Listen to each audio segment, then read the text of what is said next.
the biggest mistake I think people make with networking is that they only do it when they need something. I had this conversation with a friend once who got a new job, and I was like, awesome, start networking for your next job. Yeah. And that might be in 10 years, but the great Irish saying, the best time to fix the roof is when the sun is shining. This is Brand Story, a podcast featuring in-depth conversations with leaders, marketers, and brand storytellers about their professional journey and the impact they are making on the world around them. Welcome to the Brand Story podcast. I'm your host, Steve Gelman, and my guest today is David J.P. Fisher. David is a best-selling author, keynote speaker, and coach focused on helping others build their digital influence, increase their sales effectiveness, and create strong personal connections. His books, Networking in the 21st Century, Hyper-Connected Selling, and Networking in the 21st Century on LinkedIn, are must-reads. And David is also the president of RockStar Consulting, a professional development consultancy focused on providing LinkedIn coaching, messaging support, social selling training, and fractional sales coaching, management service, etc. You're a jack of all trades. David, welcome to the podcast. Thank you so much for having me. I sound like I know what I'm talking about. It's an impressive resume. We'll see if that's true. Yeah. So I wanted to start out a little bit about talking a little bit about your two books. Sure. Networking in the 21st Century, which is kind of a classic. I actually read your book years ago. All right. You're the one. Cool. Yeah, I did. I'm that one guy. Networking in the 21st Century on LinkedIn, which is a pretty recent update. What motivated you to update it for LinkedIn specifically? Well, so when I first wrote Networking in the 21st Century, it was almost 10 years ago now. I had also been doing a lot of teaching and training around LinkedIn, and I was actually kind of an early adopter of LinkedIn. I ran my first training on it in 2008, so I'm kind of OG.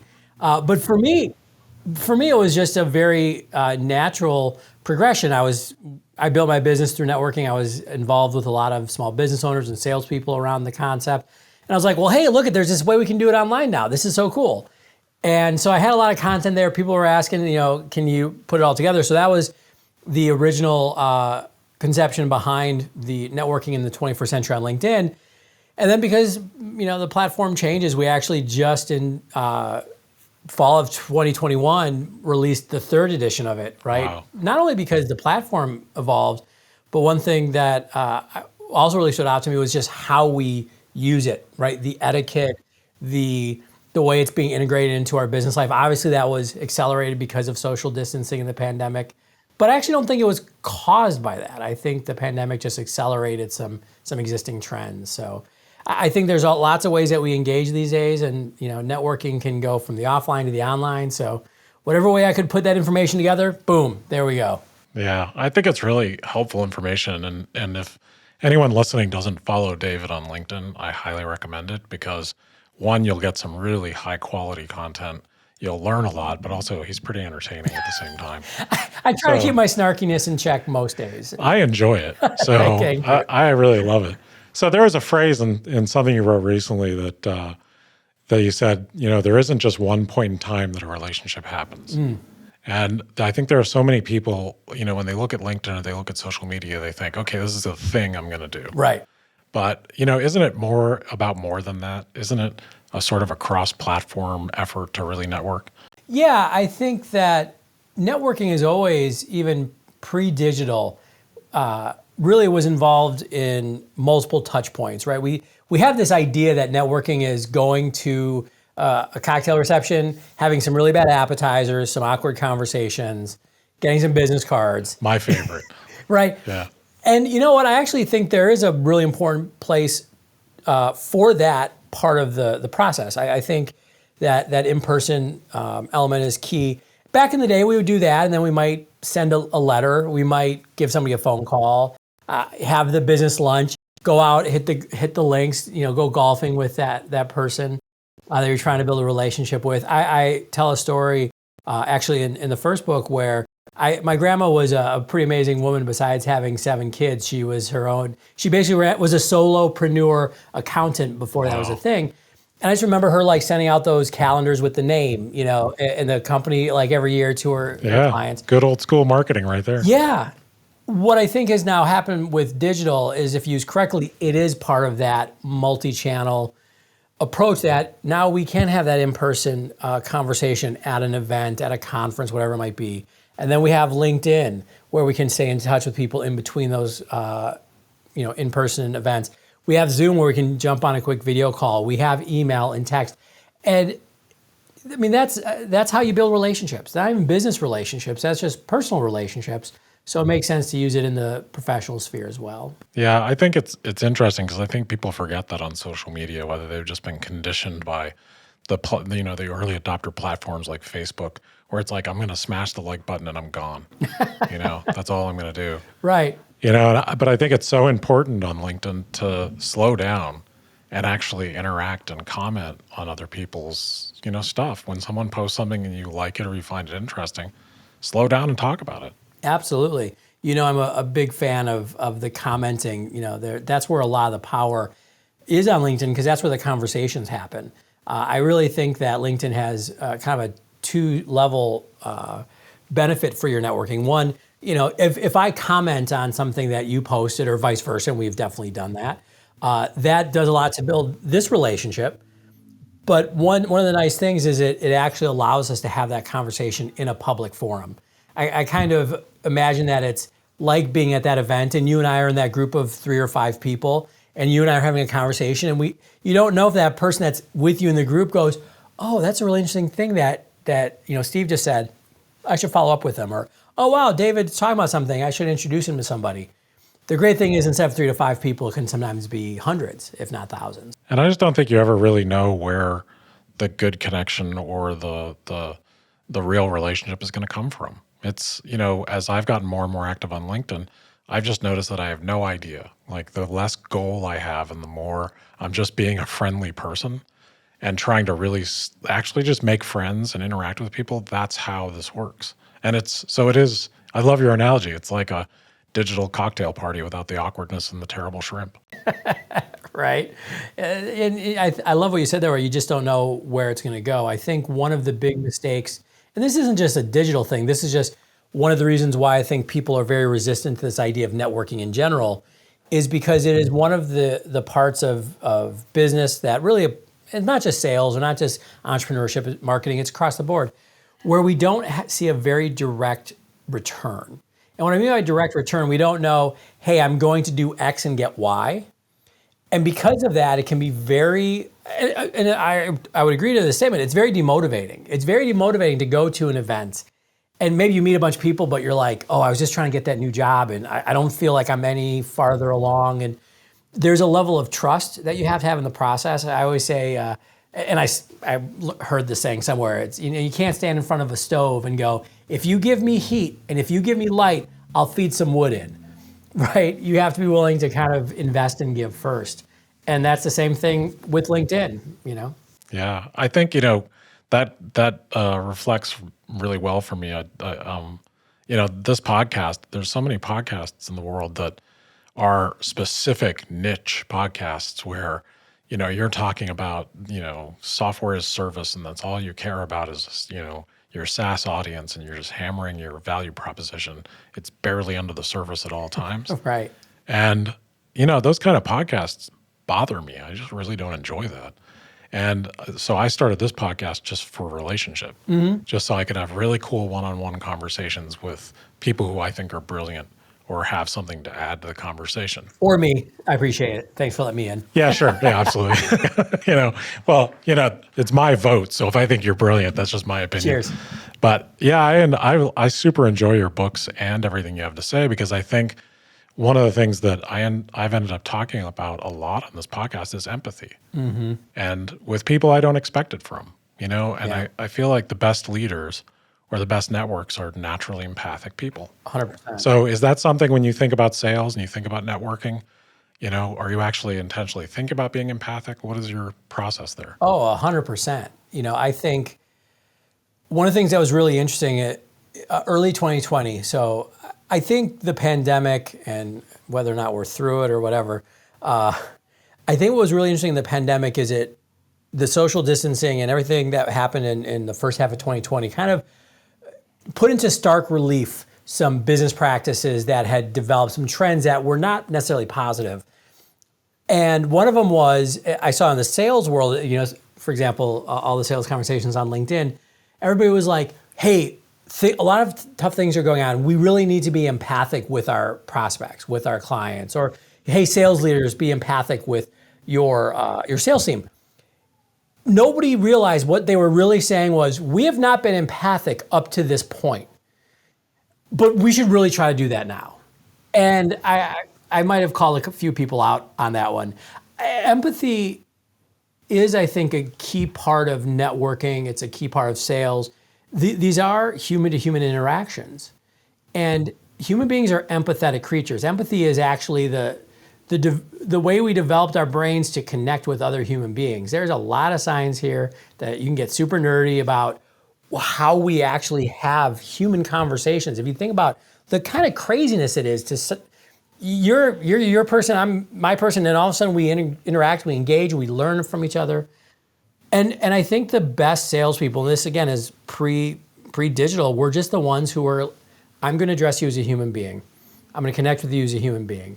All business relationships, I say, are relationships, right? So if we can build that empathic connection, yeah, business might happen on top of it. I always say, and I love this saying, I don't know where I got it from. I'm sure somebody much smarter than me. To be really successful in sales, don't sell to people, sell for people. And that kind of gets that idea of empathy of like, hey, I'm going to connect with you. I'm going to build this relationship. If there's something I can do to help you, great. If not, that's cool. We'll still have this connection. Whether that's in a pure sales relationship or even just networking. I love networking because kind of like you, I like to get to know people and hear their stories.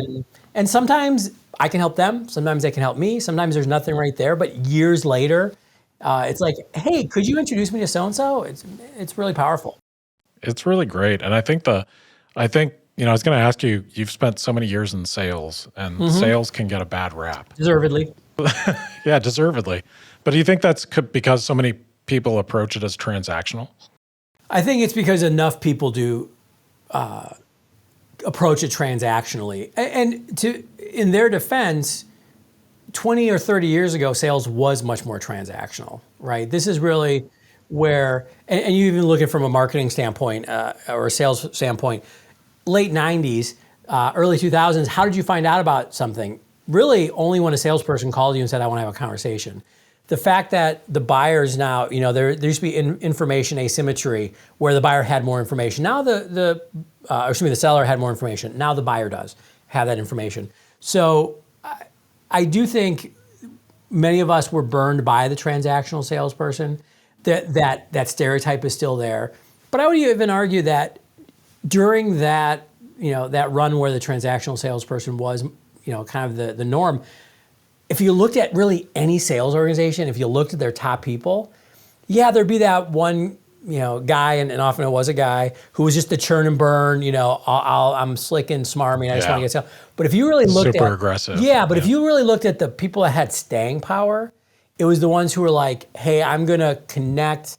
I'm going to build that relationship. I remember very early on listening to an audio tape. That's how old school I'm using the word tape as in cassette tape on purpose.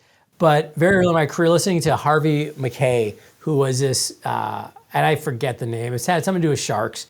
But he bought an envelope company. He was like an early, selling sales trainer and Tony Robbins kind of guy. But he had a 66-part CRM that he was like, we have to find all the stuff out about our clients. By the way, this is in the time before there was such thing as a CRM, right? He's literally pieces of paper. But so it was there. It was just, I think a lot of us had that experience with the really aggressive, don't take no, and that just stays out in people's minds. I think that's where that stereotype came from. Yeah, and I think the best salespeople their title might be sales, but the absolute best salespeople are more like guides. Yeah. They're people that are going to help you find a solution, not just come at you with something that they want you to do. Right. In hyper-connected selling, which I was realizing I'm not patting myself on the back enough for this one. So I wrote that in 2017, and I talked about a concept I called the Sales Sherpa, which is exactly what you just said there. It's a guide. And again, this was before the pandemic, but what everyone was doing when, they all of a sudden couldn't go out and meet in person. They're like, okay, how do I just position myself, right? It's kind of almost a marketing tool, right? How do I position myself in the minds of my buyers? And that's really, I think you're spot on. It's in a world where buyers have information, a salesperson's value or any, and you could have sales in your job title, you could be a business owner, you could be an entrepreneur, an agency owner, or just anybody who's trying to influence another. It's not about giving people information anymore because they've got a glut of that. It's really giving them the ability. I say a sales Sherpa is somebody who helps people make decisions more easily, more quickly, and with less risk. I like that. So, if you think about buying a house, right, you can actually find all the houses on the market, right? You go online, but there's more real estate agents now than there ever was, right? And the reason why is because, I can look it up, but I don't know how to parse through the information. I don't know the school districts. I don't know that it says cozy and near transportation means tiny and right next to the highway.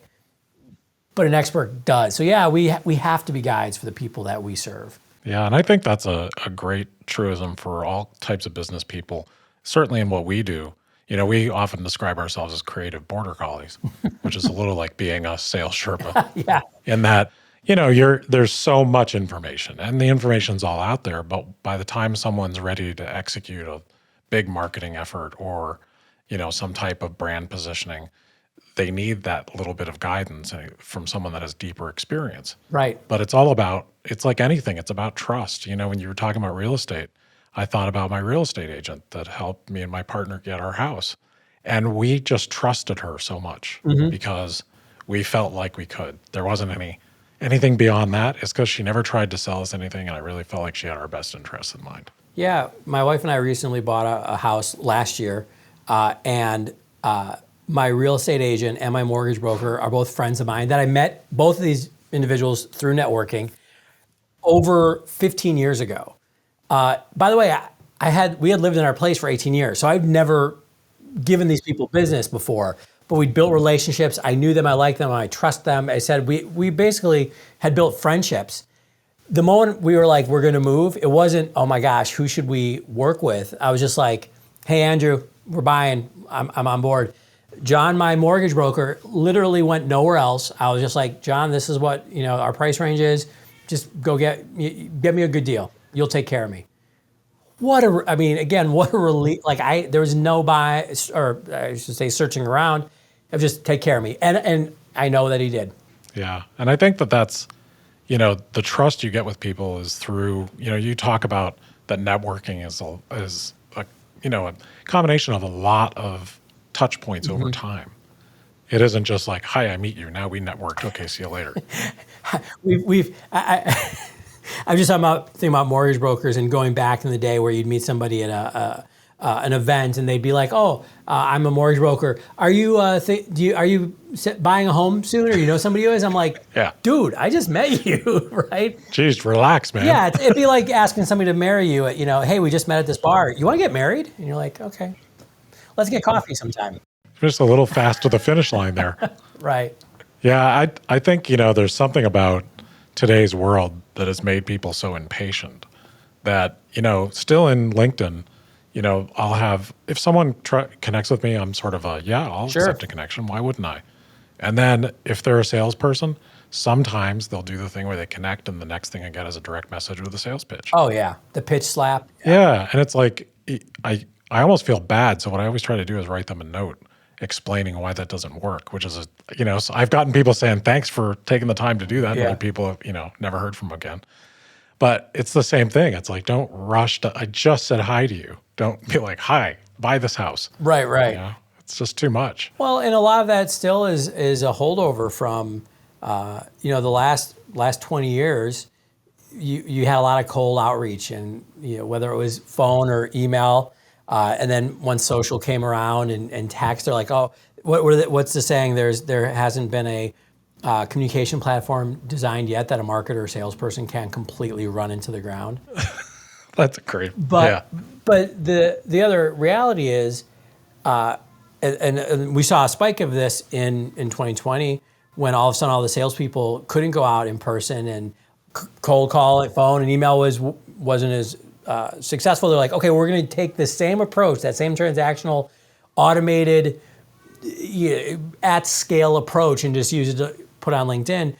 And in the defense of the salespeople, A, they haven't been trained the right way to do it, and B, they're often, let's be really straightforward. They're being told to do this by management and sales leadership, and even all the way up, where leadership came up in a world like, let's just say if you're 55 or 60 and you're, a C-suite in a big company, you are a salesperson or a marketer in the late 90s, and you're like, oh, we can just, do a bunch of cold blast emails and we'll get results, right?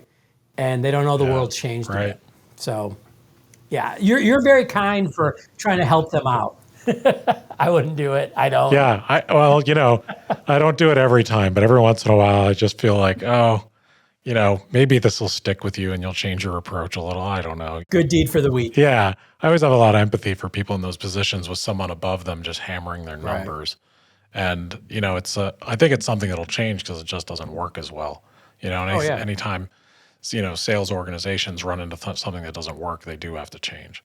So that's, that brings me on to something else I wanted to ask you about. You teach people how to do this. You coach people, your books, I think, have a ton of knowledge for anyone who's interested in how to sell ethically, because that's what I always take away from your content. It's about selling ethically and just being a kind person. Thank you. Yeah, and I think you do that so well. So how do you encourage people to blend the digital and the human together? Because even when they're on a digital platform, I find your content be incredibly human, and I'm sure, in person, we're sitting here talking to each other on basically the podcast form of Zoom. Right. But, so how do you teach, how do you help people with that? Well, thank you very much for the kind words. Gosh, it's not easy, right? And I say that not because I don't think I'm pretty good at it, but I think there's way too much. You talk about the impatient, shortcut. Tell me that the coaching hack that I think the first thing the 2-second hack. Yeah. Right. For me, it actually starts with something that has not always made me in lockstep with kind of the common thinking, is that it is challenging, right? It does. This is a process. I tell sales leaders, like, if they want me to go work with an organization, I'm sure this has lost me business as much as it's gave me business. But I go, hey, I'm not a miracle worker. Like I can't go in and teach your team social selling and we're going to get 100% of the people to 100% be on it and get all this bit. The world is complex and people are complex. I actually got my start as a sales trainer, teaching kids, and I say kids because they were 18, 19 years old, how to sell Cutco knives, right? Cutlery. Wow. It was direct sales, and it was actually really valuable because most of them had not only not sold anything, but sometimes this was their first job. And so if you think about change management, like helping them understand this process and develop this process, I think a big part of it for me has always been just acknowledging the humanity of not only the salesperson or whoever I'm working with. I've worked with people to be very straightforward up to those executives running really, really big companies with lots of zeros in their revenue. And even them, it's like, just be a human being and acknowledge that acknowledge that there's some fears. Acknowledge that, they might not know something and they might be uncomfortable saying, I don't know that. And then it's really, once you do that, then it's, where do you want to go? Like, what do you want to accomplish out of whatever skill, whether it's LinkedIn, you talked about blending the digital and the human. Digital is just a tool. I'd actually say it that way. Digital is a tool. LinkedIn or email, whatever you want to call, the phone, those are all tools. Humanity is at our core. So it's actually why in networking in the 21st century, I have a half chapter. I was pretty proud of that innovation. A half chapter, because it wasn't quite long enough for a chapter, but it was too long for just a call out. A blurb, yeah. But I talk about the key to networking is personal development, right? Because I do think that personal development has to precede professional development. And that's, in the end, the shortcut that so many, and that's not a sales thing. It's not a networking thing. That's a human thing. Like, we just give me the easy way of doing this. And, I think life is kind of like being a farmer. I'm not a farmer, but I've started gardening the last couple of years, and there's just no way you can make a plant grow faster. Right? You can't yell at it enough. You can't give it enough of a motivational speech. And so what does personal development mean? It could be so many things for so many different people, whether that's reading or working with a faith tradition or going to one of the best business investments I've ever made at various times in my career, therapy. Not business coaching, pure straight out, like helping me figure out how this brain works and the soul works. And I think we need more of it. I am married to a therapist, so I'm a little biased here. No, I share your bias. I think therapy is so important. The more you're aware of your own emotions. Yeah. The more you're in touch with yourself, the more you can be in touch with other people. What a weird concept, right? I know, it's crazy, isn't it? You can't just yell your 5 top hacks at someone else and then expect great results, Yeah. My success as a professional, and I first wrote the book, I said almost 10 years ago, it's continued to track this way. My success as a professional, and not always like with the amount of money I'm making or the accolades, but the day-to-day, how do I feel about myself, has absolutely tracked and correlated with my ability, you said it's like my emotional capacity, my emotional intelligence about myself. So even when the bad things happen, I'm much more likely to be like, oh, okay, like, I got to deal with that, but that's fine. This is not the end of the world where, 10 years ago, I might have been pulling my hair out. Yeah, it is I think you make a great point, because being comfortable with yourself and not being blown like a leaf in the breeze by every change sets you up to be able to have better relationships, to be able to actually, because the thing that I think is missing in so many people that are either in sales or even leadership is just authentic listening. Like, listen without waiting to talk. Like, listen for real. Yeah. Not just to to look smart when you get to talk. And, I've had my own company this is going on our 27th year. And it is entirely because of the ability to listen to others. Right. That's it. I would say that's my top skill, is I can listen to other people and set my agenda aside and try to figure out what they really are saying or what they really need. And I think that that's just something that we all can work on. 100%. And to the point of working on it, I'm still absolutely working on it. Right? Oh, me too. Yeah. Every day. Yeah. Yeah. Every once in a while, I'm out there shouting at a plant with you. Yeah. But you asked earlier about like, how do you sell ethically or authentically? Yeah. A big part of it is just knowing like, hey, I'm going to go into this interaction with a prospect, a client, a partner, a peer, whoever it is, and I'm going to come from a place, or let's be blunt, I'm going to attempt to come from a place of intention and authenticity and compassion and kindness. One thing that I often tell B2B sellers, and I started in kind of more of a B2C and transitioned in, is no matter what amount is on the contract, you're still selling to a human being. And, so one of the ways you can even be more successful in kind of B2B sales is just go, there's a human being on the other side. What do they want? And not what's the ROI they're trying to get from the business. It's, just as an example, you're talking to somebody and realizing, oh, this CMO is just feeling under attack. And they think if they really screw this up, their job's on the line, right? So it's not just you're selling this specific proposal, you're really looking at their fears and going, okay, how do I lay their fears and also make sure that what we're doing is going to support them? And it's just, I'm picking out an example, but so often there's a text and then a subtext to all of our conversations. And when you listen, you have a better shot of understanding the subtext. Yeah, and the subtext is so important because, business people have human emotional lives. They have needs and they're afraid of things. We all are. Or we're all working for something, trying to take care of other people. And I think, that attitude can take you all the way through a business relationship, because not that many business relationships end. Like, we're done if you act that way. Right. I've always been really surprised by that, because if you are authentically trying to help someone, maybe you don't get the job, But maybe they really appreciated that you were authentically trying to help them, and then 3 years later, they just call you out of the blue. 100%. And I think in some ways, that's where digital has actually come in and has made a bit of a change, because now we're able to stay in touch with people, right? One of the things I talk to people all the time, very specific, here's a tactical thing on LinkedIn. Connect with people, right? Connect with people, even if you're colleagues or coworkers, or you just met briefly at a conference. Colleagues is a great example. Well, why would I connect with them? We're in the same company. You are right now, but that might not be the case in 6 months or a year or 5 years.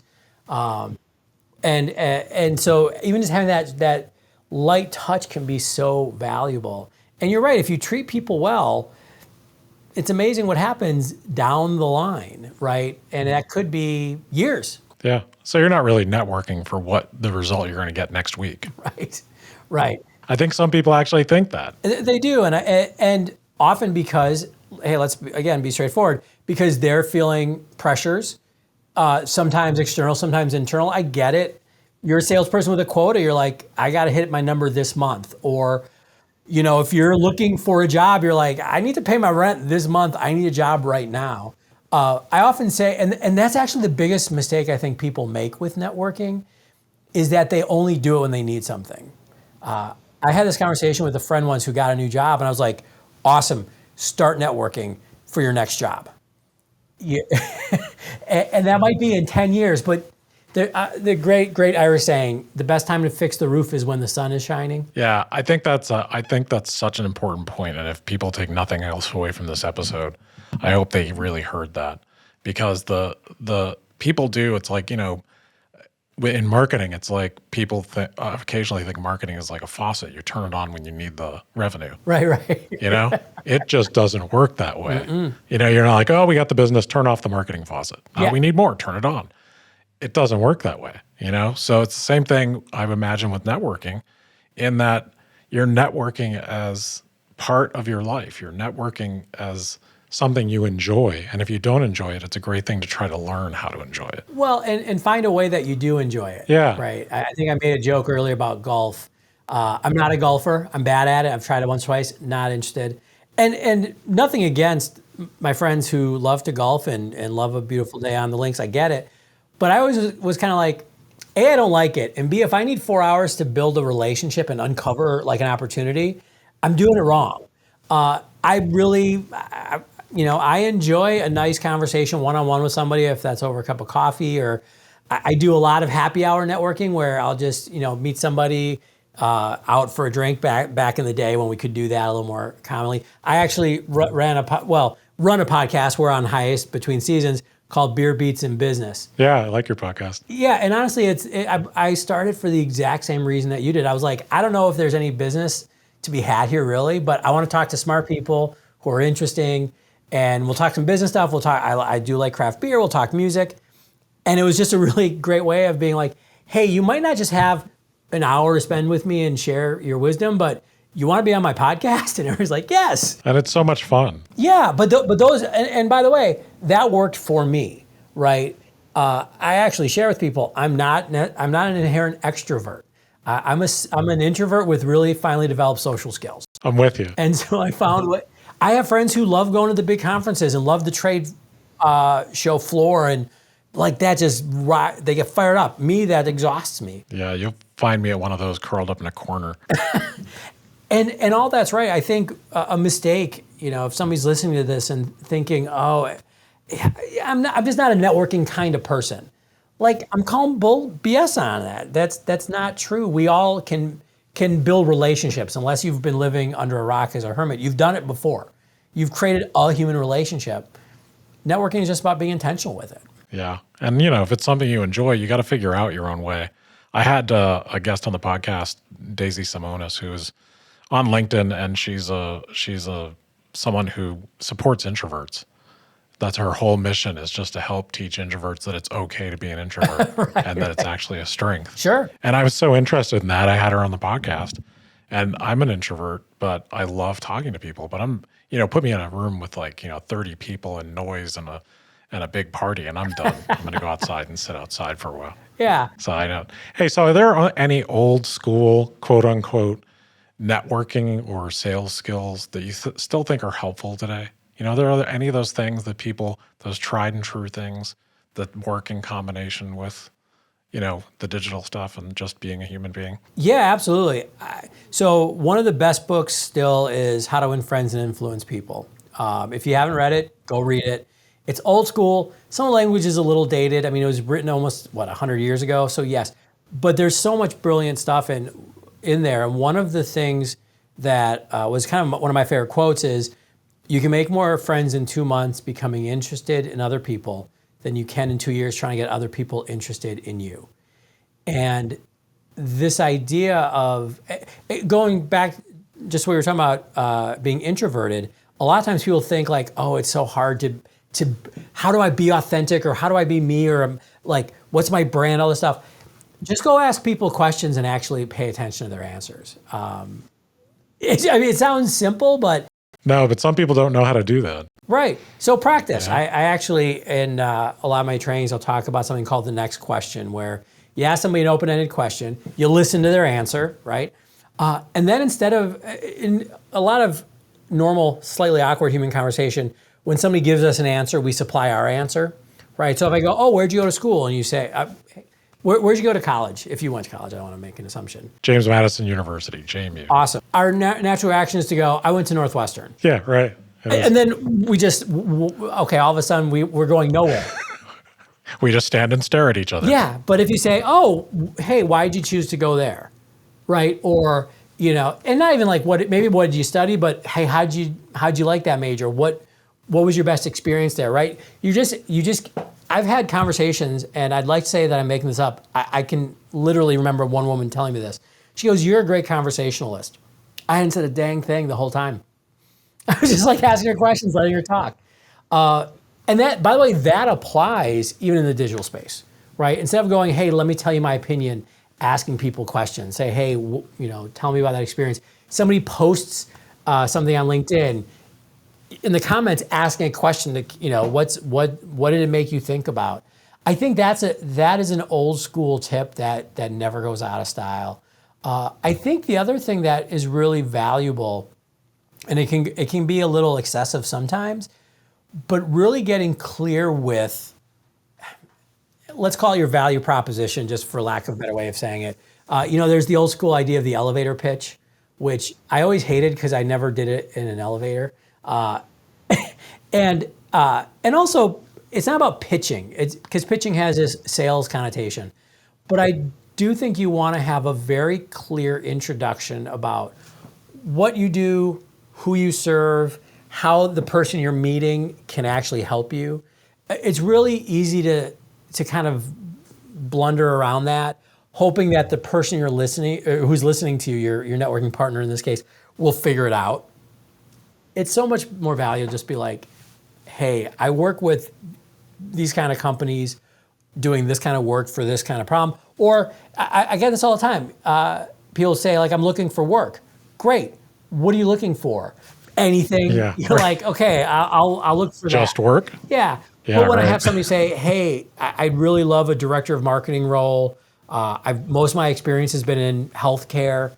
Because then it allows me to listen for that. And I might not hear it, but I might be in a conversation with somebody or see it on LinkedIn and go, oh, I can connect that. So that's an old school idea of the elevator pitch, but even if you're not thinking of a formal introduction, at least doing some of that groundwork can be really helpful, especially then when you're on LinkedIn and trying to communicate your value to your network. I think that's great advice, because taking the time to be able to be specific about who you are and what you're basically doing is try to make it easy for someone to understand so they don't have to struggle, And I've always just thought of it as like, make sure you can just clearly say, I help people X. I help, and then fill in the blanks. Because you don't need to give your job titles. You don't need to be a big deal. Just try to, on a human level, explain what value you add, and don't worry about it too much. Yeah. And you don't have to be clever or anything. Just tell people. Absolutely. There's something, a shared friend of ours, Andy Crestadina, we were having a conversation once about websites, and I was like, oh, that's the exact same thing on LinkedIn. Where he's like, before people care your why, they want to know your what. Right? Yeah. We think of it obviously often the opposite because of Mr. Sinek's book, what's your why? In the end, like, can you help me? Like, as Andy was saying, he's like, we have to tell people that we design websites. Once they're like, oh, I need a website, we can have a fuller conversation. I think the same thing, we often feel we have to be clever and slick or, have that, we've all met the networker who has that super refined introduction. Just keep it simple, say, I help people get mortgages, right? I help people. I help companies that are developing their marketing plan. We're kind of like border collies, just getting all the different parts together and funneling them in the same direction. Yeah. Okay, cool. I get it now. Getting everything to the right time. Yeah. And then, I think your what is informed by your why. Absolutely. Your why doesn't necessarily lead, but, people should feel your why. And as they get to know you, know that it's true.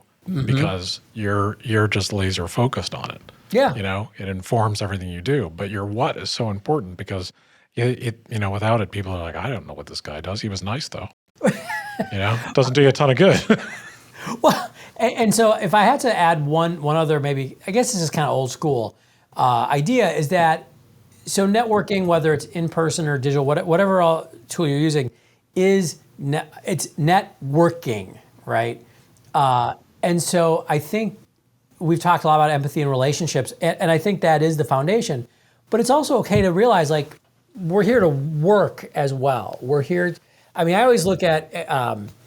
Somebody once said networking is friendship with an agenda, and people might go, oh, agenda, that's really negative. I don't think it is. It's like, in this conversation, I'm going to find ways to help you. I'm going to be open to you being able to help me, right? If there's a way, a lot of times we don't like to ask, like, if I'm like, hey, I need you to introduce me to somebody, I'm going to ask. But the goal is to help both of us move our careers, our professional lives, whatever, forward. And that's okay.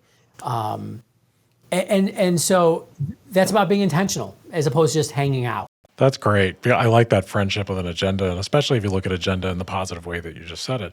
It'd be like a builder and an architect not having an agenda together, and they're about to build your house. Right. I love that. But they just like each other. Yeah, they're really good friends and they're close and have great communication, but they just keep forgetting to build anything. Yeah, and it's exactly right. That's pretty cool. I like that, man. Yeah, so be okay with putting that work piece in it. My wife jokes, we've been together, over 10 years now, or around there. And throughout it all, running my business, I do a lot of networking, and I have a lot of cups of coffee and beers. And there's a lot of times where these are people that I've known for years. So she's like, well, no, you're just hanging out. You're just going to have a beer with so-and-so. You're just going to go meet Jim and hang out. And right. I'm like, you're just friends. Yeah. And I go, hey, it's not my fault that I figured out how to, like, put two things I really like, getting business and having a beer, together. And then she really hates it when I go, nothing wrong with that. Yeah, she hates when I especially go, hey, remember that new client I just got and that check that I just told you I received? Yeah, I got that when I was introduced by the person I go have beers with all the time. And I get some eye rolls, but she doesn't give me as hard a time as she used to. I think it holds up. I think you're good. I think that's a really great way to look at it. So is there any piece of advice that you've been given that has just really stuck with you? Because I'm sure over the years, you train so many people and you give so much advice. Is there any advice that someone's given you that's just really stuck with you? That's a really good question. I think if you look at anything good that I've taught anybody, it's come from someone else, right? I think good coaches, and this is kind of the irony of sales trainers or coaches or really anybody in any industry who's kind of a thought leader. We're just vessels, right? We're just the holder of that information, that torch, as we go to the next generation. I think one thing that really stood out to me very early on, I said I got my start selling Cutco knives. I was a college student. I was paying my way through school, and I remember my manager then, and I'd never sold before. He was like, "This is a good process. Trust the process, right? Learn it." And other people that develop the process, trust the process, right? And it was interesting that when I followed it, I was successful. When I didn't, I wasn't. Now there is part of that has been making sure you have a good process, and that's a lot of work I do today, because a lot of organizations don't even have that. But what I really took was that is find something that works for you, find a kind of a repeatable way that you can come to the world, and then just work the system. There's the very old school, plan your work and then work your plan. But it's true. I guess it's not sexy to say, but there are no shortcuts to success. There's no easy path. Yeah, I don't know if that's advice I got from one person or a worldview. I love it. Yeah, I think I'm really glad you talked about that, because I think people knowing that it's once you have a process and you stick with it, not reinventing it every 5 minutes, not being so impatient about instant success is absolutely great advice. So in all the things you've done, all the books, you're a pretty prolific author. What scared you, but you just went ahead and did it anyway? Besides having 2 kids. Yeah, that's a good one. So it's interesting. I've run RockStar Consulting now for 16 years, and I tell people that wasn't actually scary at all, because honestly, I didn't know enough to have it be scary. There's things I look back, I was like, why did I think that was a good idea? What I've actually found is when I'm kind of nervous to do something, that's usually the indication I should try it. And one of the things that just in my professional path that I've tried to do is, one of the reasons I've done this business as long as I have in this way, and I think it's going to change and continue to evolve, is it's allowed me to practice trying something, right? Trying something new. Right, yeah. I've written 12 books, the one that's coming out. First edition's come out, but I want to do a children's book. I'm like, I'm going to try it. Good for you. I wrote a book. Why not, right? Why not? I wrote a book of haiku. It's like not best-selling book, by the way. That's okay. I don't think there's a huge haiku market. But yeah, there actually hasn't been a lot of business stuff. And by the way, it's not that I'm not scared. I've just developed the muscles, I think, to go like, hey, I'm going to try something new. I'm going to try podcasting. I'm going to try writing.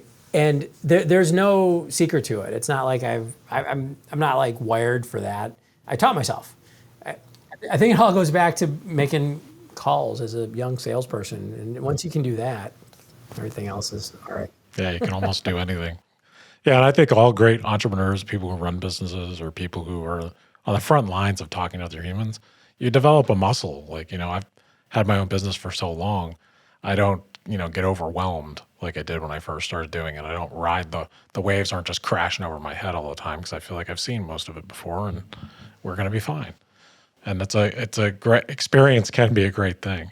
So what was the highlight of this past year for you? Do you have any big highlights or big things coming up? Of the last, we have a 1-month-old, so that's wow, that's a highlight. That is absolutely a highlight. And it said we have a 3-year-old and a 1-month-old, and I think we're good now. I think that might be it. But that's doing that during the midst of the pandemic and going through all that, and we moved, as I had mentioned before, and bought a new house. So I think the big thing for me, and trying to find the way to make this applicable to the listener, is it's been a year of a lot of change, and I think it's been a year, 2 years, a little over 2 years of change for everybody. I always say that survival is the win, and what I mean by that is, we often think we have to hit and this is a very American thing. As I've built a global network, I've realized it's very American. We have these goals, and we're like, hey, I've got to do this and hit this and hit this and do this in my career, and my family's got to be this. I got to make this my money. Like, it's very easy to forget that just waking up and being on the right. I lived next door to a cemetery for 18 years, quite literally. That was the other side of the fence. And I always used to say, as long as I'm on this side of the fence, everything else can be fixed. That's actually probably the biggest thing I've learned this year is I'm like, okay, I'm a lot more resilient than I maybe even thought. And I think that if you're listening to this coming out of the last couple of years, survival is the win. You've done great. no matter where you're at, and I'm sure we all like to, make improvements in our life, but I think that's a big thing. I love that, man. I'm so glad you said that. I think that's 100% true. And I think all of us learned we're more resilient than we thought. And I think, if there's any silver lining in all that craziness, is that maybe we realize that being grateful for what we have instead of just wanting more, means a lot to everybody. So yeah, I had the same experience. So I think I'm really glad you said that. So I've just got a couple more questions for you because I know you have a busy day and I'll get you out on time. So finish this sentence for me. If I hadn't been in sales, I would have been a what? If I hadn't been in sales, I would have been an Air Force pilot or astronaut. At least that's what the 12-year-old me wanted to be. I would have probably loved to have been a professor. Maybe that's still on the docket, or some sort of teacher. I'm kind of wired that way. But I love writing. I love reading. So maybe being an academic would have been in my path. Unfortunately, for being an introvert, I still like people a little too much. That's such a great answer. That's one of my favorite questions to ask, and I get from some brilliant people. Like a global CMO for Bayer said she would have been a chef. Nice. And she's constantly combining ingredients as a CMO. And what you do, you're an educator. Like when you look at your books and you look at your content, I learn stuff from you all the time. Oh, thank you. So you are out there lecturing and educating and doing it in a really friendly way, which I think is super cool. So as an author, I think this is a great question for you.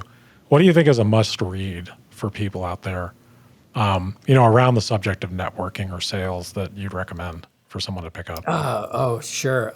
Besides your books, which I will recommend. Yeah, right. Let me cheat and go to the bookshelf that's right behind me here. That makes it a lot easier. Time for a shameless plug. Yeah, right. Great books around networking and sales. I think that I mentioned How to Win Friends and Influence People. I really do feel it's worth the time. Maybe one that's a little older and kind of out of left field is Never Eat Alone. I think it's called Ferrari. Oh no, I'm going to say where is it? Ferrazzi, Keith Ferrazzi. It's an older book. It was actually one of the first books I read when I started my business. And I think it actually permeates a lot of my approach. Like he was somebody, I still remember this, have dinner parties to like get people together and mingle them.